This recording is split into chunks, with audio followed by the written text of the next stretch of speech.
Seahawks Nation, buckle up, this one's gonna be wild. Our offense is going through a transformation that could shake everything up in 2025. A bold new coordinator is in town, there's a fresh play caller running the show, and some players are already losing ground just days into minicamp. Stick with me to the end, because I'm gonna break down every detail of this major shift that could change the entire trajectory of our offense. And hey, smash that like button, hit subscribe, and turn on notifications, because if you're here, you're getting the scoop before anybody else. Let's ride 12s! The 2025 season is shaping up to be the start of a whole new era on offense for the Seahawks, and that shift starts with one name, Clint Kubiak. After a rough year with Ryan Grubb, who made the jump from the college game and just couldn't make it click at the NFL level, Coach Mike McDonald went bold and brought in a guy with real pedigree, league experience, and, most importantly, an offensive philosophy that lines up with the identity he wants to build here in Seattle. Clint, the son of legendary coach Gary Kubiak, arrives with a clear mission: balance the attack, establish the run game, manage the clock, and make play action a staple of our offense. And this isn't some out-of-nowhere hire. Last year, Kubiak was running the offense in New Orleans and managed to get solid production out of a limited group, especially when he had a healthy quarterback at the helm. Funny enough, or maybe not so funny, the QB set to run this offense is someone he's worked with before, Sam Darnold. Darnold and Kubiak crossed paths back in 2023 in San Francisco, where Kubiak was the quarterback's coach. Even though Darnold was backing up Brock Purdy, he saw the field and showed he's still got something left in the tank. He finished that year with a Pro Football Focus grade of 80.7, and if he can hit that level again now that he's a starter in Seattle, a lot of critics might have to eat their words. Kubiak's system works best with quarterbacks who thrive in play action, make fast reads, and throw accurately on short and intermediate routes, right in Darnold's wheelhouse. He's never been a star in this league, but with the coaching staff behind him and a system that plays to his strengths, this might just be his best shot to prove he can lead a team. But this offseason wasn't just about arrivals, it was also full of goodbyes. For the first time since they joined the league, DK Metcalf and Tyler Lockett will be wearing different jerseys. Yep, the two wideouts who defined an entire era for this franchise were both moved. Metcalf, despite all his raw talent, never found consistency and had his share of locker room frustrations. Lockett, one of the most respected guys in the locker room, had been losing touches and production.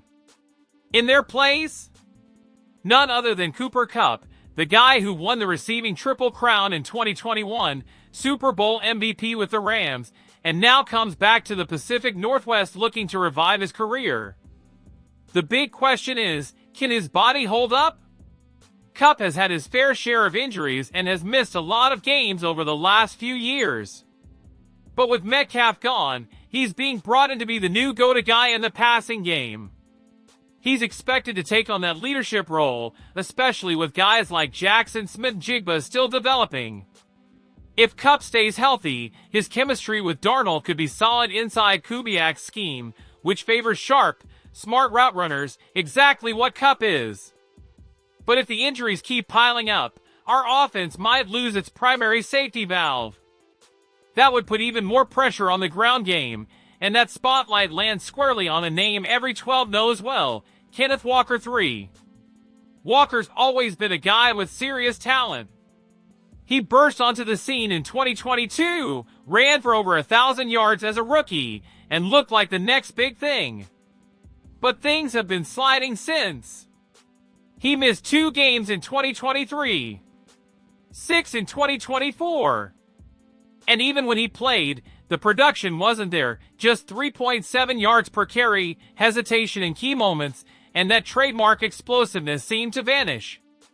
Sure, the offensive line struggled, especially in the trenches, but let's be real, Walker is heading into the final year of his rookie deal and needs to prove he's worth a solid payday in 2026 free agency.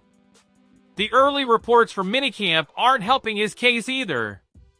Word is, he's already losing snaps to Zach Charbonnet, a more physical back who might not have Walker's big play potential, but grinds out yards even when there's nothing there. Kubiak's hinted at a committee approach in the backfield, but if Walker doesn't turn it around soon, he could find himself on the outside looking in. He's got to find his confidence, stay healthy, and trust his instincts again, because when he's at 100%, he's still one of the most dangerous backs in the league. But if he can't get back to that level, he risks becoming just another what-if story. If you're into this kind of behind-the-scenes scoop, you already know, drop a like, hit that subscribe, and stay with us, because there's more on the way. And speaking of additions, one big name just hit the open market, and like clockwork, his name's already floating around the Seahawks rumor mill.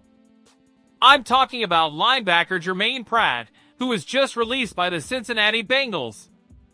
The guy racked up 143 tackles last season, top 10 in the league, and is known for being a workhorse, always around the ball and reading plays quick. He actually asked for a trade back in February, but it never happened. Now he's a free agent. The question is, does he make sense for Seattle? Honestly, I don't think so. And here's why. First off, the Seahawks just extended Ernest Jones IV, who was emerging as the heart of this defense before his injury. Plus, they drafted Tyrese Knight, a rookie who's already turning heads. Knight posted 88 tackles in just a few games late last season and looks like he's got serious upside. Bringing in Pratt now could block that development. And while Pratt's tackle count looks great, his pass coverage fell off hard. He graded out at just 53.4 on PFF in that area.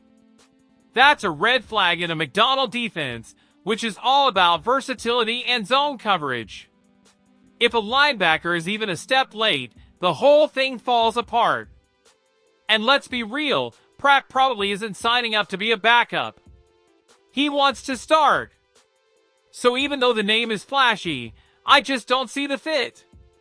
What's happening in Seattle right now isn't just a shuffle, it's a deep rebuild, with a whole new philosophy, a new offensive brain trust, new leaders, and a ton of unanswered questions. Kubiak's arrival might be the biggest reason to be hopeful. He brings a system that's mature, practical, and focused on efficiency. But for it to work, everything's gotta click. Darnold has to play his best football ever. Kupp has to stay upright. Walker has to produce. And the defense has to keep being the rock it was last year. This could be the start of something big, or just another promise that never gets fulfilled. The ball's in their court now. So what do you think, 12s? Can Kenneth Walker still be the guy? Would you take a shot on Jermaine Pratt? Drop your thoughts in the comments. I want to hear from you. And don't forget to like the video, subscribe to the channel, and turn on those notifications so you don't miss a thing. Around here, the news breaks fast and hits hard, for real fans only. Let's make some noise, Seahawks Nation. Go Hawks!